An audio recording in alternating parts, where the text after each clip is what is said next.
पौराणिक कथाओं के अनुसार एक बार सनकादिक मुनि भगवान विष्णु के दर्शनों की इच्छा से बैकुंठ पधारे। तब उनको दो द्वारपालों ने प्रवेश द्वार पर ही रोक लिया और उनका उपहास उड़ाने लगे।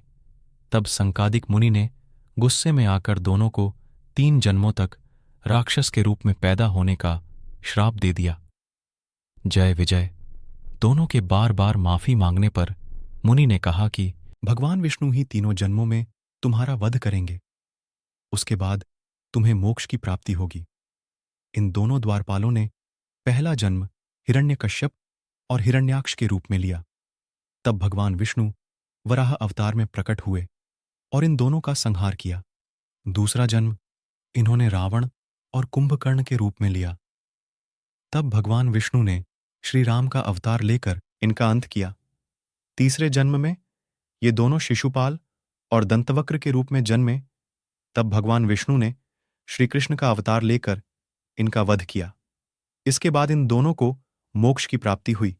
नारद मुनि का भगवान विष्णु को श्राप।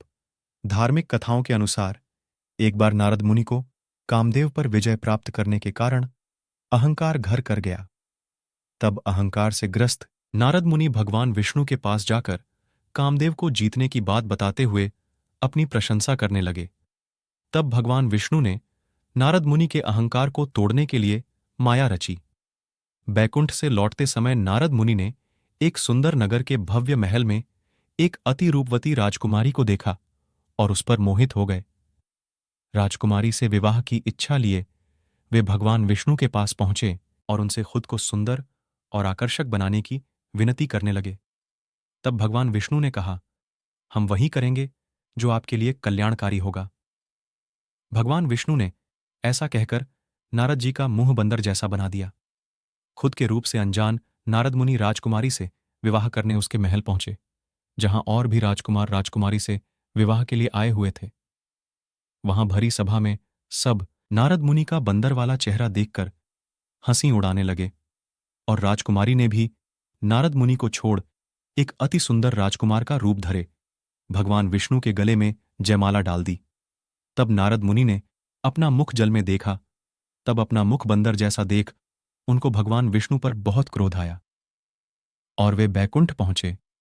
वहां भगवान विष्णु के साथ वही राजकुमारी बैठी हुई थी। तब क्रोधित होकर नारद मुनि ने भगवान विष्णु को श्राप दिया कि आपकी वजह से मेरा मजाक बना, इसलिए मैं आपको श्राप देता हूं कि आप धरती पर मनुष्य के रूप में जन्म लेंगे और आपको बंदरों की सहायता की जरूरत पड़ेगी। आपकी वजह से मुझे अपनी प्रिय स्त्री से दूर होना पड़ा, इसलिए आप भी स्त्री वियोग सहेंगे। माना जाता है नारद मुनि के श्राप के कारण भगवान विष्णु ने श्री राम के रूप में मनुष्य जन्म लिया। Please like, share, comment and subscribe.